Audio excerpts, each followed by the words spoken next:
Hey, how's it going, everyone? Welcome back. It's been quite a long week for me. It's been one of those weeks where the ideas aren't flowing, the mind is feeling unmotivated, my brain isn't reacting. Maybe I might be mildly burnt out. This could be a good time for me to just focus on something that doesn't have to do with normal art and content creating. I mean, of course I'm gonna create stuff and, post and everything. I just feel like drawing today, hence my sketchbook. I figured why not just pick up something, something away from my normal everyday creating, documenting, and all that extra work that I put into art. I figured why don't I just spend some time actually sketching? Because come on now, in order to kind of get my mind right and see if I can try to get myself back on track, I decided, you know what, I'm going to focus my efforts on making a sketch. Unfortunately, my energy levels have been very low, and I've just been trying to keep myself going. A lot of the time when it comes to this content creating stuff, you have to be very consistent. And sometimes every day, whether it's editing, short form content. By the way, follow my Big Scribble Shorts. Follow me on Instagram. And I also have a TikTok before it gets banned. But besides that, a lot of the time it's just difficult to maintain everything all at once, and it's just me. It's just myself. I'm not anywhere near the level of a monetized YouTuber or anything. I'm still working on that aspect, so it is what it is. I know for a fact that it'll feel so much more worth it at the end of the day. I just want people to look at my art, and I love creating. I love being a creative individual. I like learning and making mistakes, and I like understanding the basics because I feel like I'm rambling on. Pretty much what I want to plan for this video is just having a moment to just sketch. Quiet moments where, we just kind of talk and say a bunch of stuff. I do a lot of sketching on my free time. I take some time for myself and I sit down and I just draw stuff. Like nothing that I do is meant to be perfect or detailed. I just kind of get creative, and this is just a moment for me to experiment and kind of practice my proportions, mapping the facial structure, reminding myself the dimensional sides of a shape, whether it's a square, circle, a sphere, and a pyramid and such. Occasionally some ideas come to mind and I just create a bunch of interesting looking thumbnails. And of course they're not meant to be perfect, so don't criticize if you feel like you want to say something negative, because come on, everyone has to start somewhere, right? And the ideas just come to mind and I figured, you know what, these are interesting ideas. None of these are concrete, but that's okay. They all put me out of my comfort zone and make me kind of think outside the box every now and then. And they're ideas that I could use for the future. For the most part, I figured this would be a great way for me to just unwind, refresh my mind a little bit, give myself the moment away from creating longer pieces and just do quick things that aren't super detailed, but are also meant to kind of help me practice and get better at certain things. And I feel like a lot of the issue with some of us who are very invested in trying to push our social media pages out there is the fact that sometimes it's a lot to do, and that's okay. I mean, if you love art, you're gonna do it. If you don't love art as much, then you're wasting your time and putting yourself in a position where you won't be happy unless you really care about what you're doing. And it goes for any job. With that being said, what I'm going to do now is I'm going to look up some images on Pinterest, and then I'm going to show you guys what comes to mind, and then from there I am going to practice some sketches, get some proportionate areas, and we're just going to have fun. Let's just go with that. We're just going to have fun. We have my first Ticonderoga, I don't know how to Ticonderoga, whatever. Then we got one of the thin ones, and of course my trusty black wing Palomino pencil. We cannot forget the eraser. We need that. So come with me. Now that we're ready and prepared to sketch, what's gonna happen is I'm going to open up my iPad. Let's go to Pinterest. Let's see, there's a lot of Kylo Ren here, big Star Wars fans. Anybody interested in Star Wars like I am? I mean, if you're not a fan of the new stuff, I totally get it. It's an acquired taste. When we were younger, nobody liked the prequels, and now that we're older, we are old enough to argue about it, and we have our points on why we love it, especially Episode 3. Let's not forget Anakin Skywalker / Hayden Christensen, one of the... Let's freaking go, man. He's amazing. Anyways, back to the main objective is we're going through Pinterest to find images of anything that catches my attention. Let's try figure drawing. Wow, there is a lot of really interesting poses here. Some stuff is kind of more interesting than the other. I'm gonna save this bad boy, but I'm gonna create a new board. Human poses reference. Yeah, I'll go with that. I'll save to that and not now. All right, let's see what else we got going on. Okay, how about this one? Korea. Save. I like that one. I can go for human poses. This is an interesting pose. I like that one. I think I'm gonna try that one. That's definitely out of my comfort zone. This one too is actually really good. I don't know where it's from, but we're gonna borrow it. I like this one. I know it has clothes on, but learning to draw people's clothes is probably really one of the hardest things to learn, and it's one of the most rewarding ones, because if you can get a human body, sure, but then once you start to draw the clothes on it and you make the clothes fit well and be like just flow right on them, I think that's amazing. That's some really good stuff. You know, this might be a good time for facial expressions actually. Let's see, I'll borrow this person's. This one's a good one too. Let's try Amelia Clark. Got an interesting face. She's very animated. Oh look, it's Marky Mark. Let's get this fella in here. Hey buddy, how you doing? I gotta do Adrian Brody. Here you go, sir. Welcome. So I think we might have enough faces, structures. I couldn't find a lot of expressions, but you know what? We'll work with what we got. I think I might just go for the hand poses and see if I can come up with something. I dig this hand. Why not this one? Let's put that on human poses as well. What the? Oh, Jesus, that was annoying.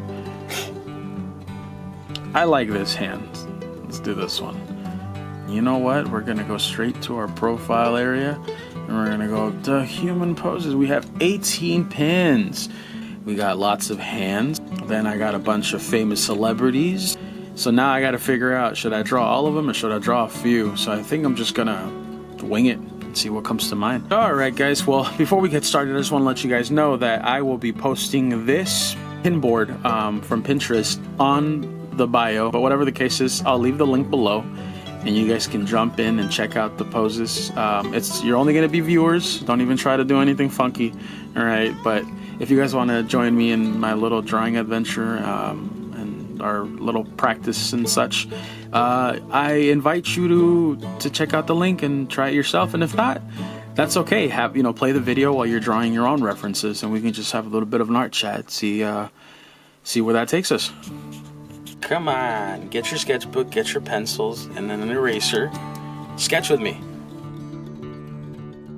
Of course, the point of an exercise drawing or something like this, where you just kind of don't care, you go straight to it, is usually don't worry about how shaky your lines are and stuff like that. That all develops over time. If you want to do like a non-shaky line with if you want to develop like a really good straight line, or you want to have less shakiness in your work, a lot of the time it's more of just like a time preference type of thing, where you eventually built that strength up later down the line, especially when you're really focused on creating something that's a little more archival / permanent, or something that you want to put a lot more effort in. But if you're doing something like this where you're just kind of quickly sketching along, you shouldn't think about it too much. I'm just here to remind you that it's okay to just scribble. Honestly, when you look at things, it catches your attention and you're like, I want to draw that.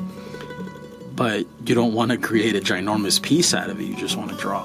And I think that's fine. Like right now, I'm not worried about super detail. I'm kind of just trying to get the proportions reasonably close, but that's just me. What would be the right word for these kinds of drawings? I guess ways to, I don't know, art that can unwind. I don't know.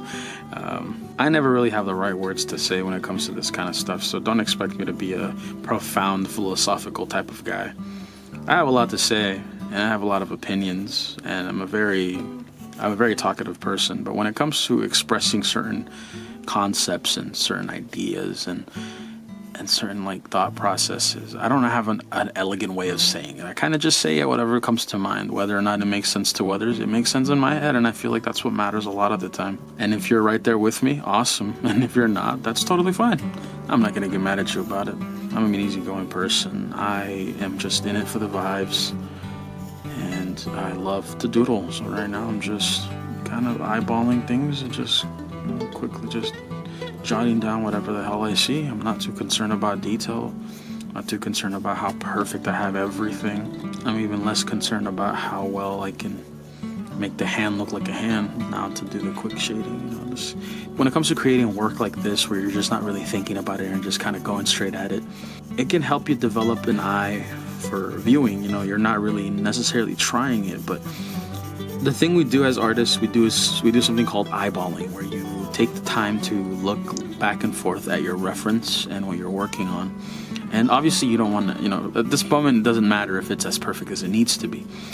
But what I'm saying is that when you do these kinds of practices and you focus on mainly just the actual image and how quickly you can get it down on paper, your first thought isn't, oh yeah, you know what, I'm going to get it as perfect as I possibly can. Your idea is, okay, I just want it on paper, as close as I possibly can without really worrying about the detail. And that's the thing, is sometimes you just have to focus on everything else but the detail, because that's what gets us to work on something for way longer than we need to. And that's what usually makes us feel like we're doing a really shit job. If you're not practicing properly, you're not going to get any better. You should be okay with just kind of quickly jotting things down, because it helps you understand how far you have gotten as an artist, how well you can jot down certain parts of the drawing, and eventually, you know, you realize that you develop a bit of knowledge on how you see things and how you transfer it on paper. Again, what I'm saying is not an indication that you need to rush or that you need to detail this whole damn thing. It's more of like, learn as you go. Don't necessarily spend too much time on it. Just kind of look at it, see what you got going on, get an idea of what the values look like, how deep the values are, how light they are, and then from there you just kind of jot them down how you, I guess in a larger portion, you put them down on the paper.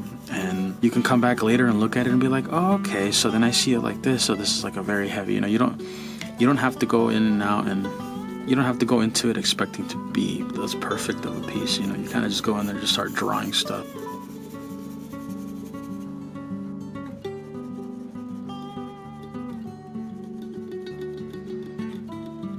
A good way to use these pieces is just to get a better understanding of what you're looking at and how well you can jot it down on paper quickly. If you can't, it's okay. You don't have to worry about it too much. Honestly, a lot of the time, it's just to help train the eye a little bit so you can learn to go back and forth from your reference to your drawing. And you can give yourself a time limit. You know, I'm not giving myself a time limit. I'm just kind of going for it. And when I feel like I'm done, I'm done. That's just me, though. That's how I do my unwinding, I guess. But a lot of people like to give themselves like a 5-minute mark, a 2-minute mark, 1 minute. And you can do that if you want to, of course. Or you can just draw and see how far you go without really focusing on anything but the image itself. It's nice to just kind of be loose and just kind of just scribble on the paper and not to get it to look exactly like a hand. And, you know, it's hard. It's very difficult to not stay away from the idea of like, oh yeah, this has to be perfect. Like I have to make sure that the values are subtle on this part and has a bit of a reflective light on the bottom of it. And then this one needs to be darker than the other. And then this part of the hand needs to be darker than on this side because, you know, there's no light hitting it. All great stuff, all good stuff to understand and learn, because the concept of light and giving your drawing dimension is very important. But when you're just trying to draw just for the fuck of it, this stuff shouldn't really be an issue to worry about right now. You can think about it later down the line when you have a little more like, once you're done with this stuff and you're ready to go back into your regular creative endeavor. Yeah, come back, look at the image and be like, okay, interesting. Like this is how fast my brain comprehends. This is how much I can get done within a certain period of time. It'll be a way for you to kind of document how far you are as an artist in many different ways. Like for example, I'm looking at my piece right now. I'm trying not to care about it because it is very difficult to stay away from the idea of like, oh man, I need to make this as clean as I possibly can, you know, because it's the stuff that you don't have to show the whole world. But if you feel like inclined to show them that this is a raw exercise where you're just kind of just drawing and not expecting anything to come out of it, that's fine. But honestly, this could just be a good way for you to just document, you know, how quickly you can jot down detail. And I know it sounds contradicting because I'm referring to you not focusing on the detail, but what I'm implying is that all you have to worry about is jotting down the image itself relatively as close as you can to the values and leave it like that. But I want you not to focus more than you need to. Not for the next one. You don't have to worry about detail with this one, honestly. What you could probably do is do something like this. You know, create the shape of what you see in the image and then just, you know, draw the fingers, dark lines, honestly. That's simple. It's a good exercise. It's a good warm-up as well if you want to take it to a warm-up. And what it does is it gives you an idea of what the shape of the hand is in its entirety, instead of focusing on the hard part, which is getting the bony landmarks and all the extra details, the crevices, the veins if there are any, and like I said, the bony landmarks are another one. So then I can just move on to the next hand, do the same thing on the other one, get the basic shapes, get this out of the way. More fingering. Sorry, should probably rephrase that. Remember, this is not to win a popularity contest. This is just for you. Maybe you're having a bit of a crisis. Maybe you're having a little bit of a rough week and you want to do nothing but art, but at the same time, you want to avoid the burnout. The burnout is always the part that makes us go from, oh yes, we got it, to damn, we don't got it.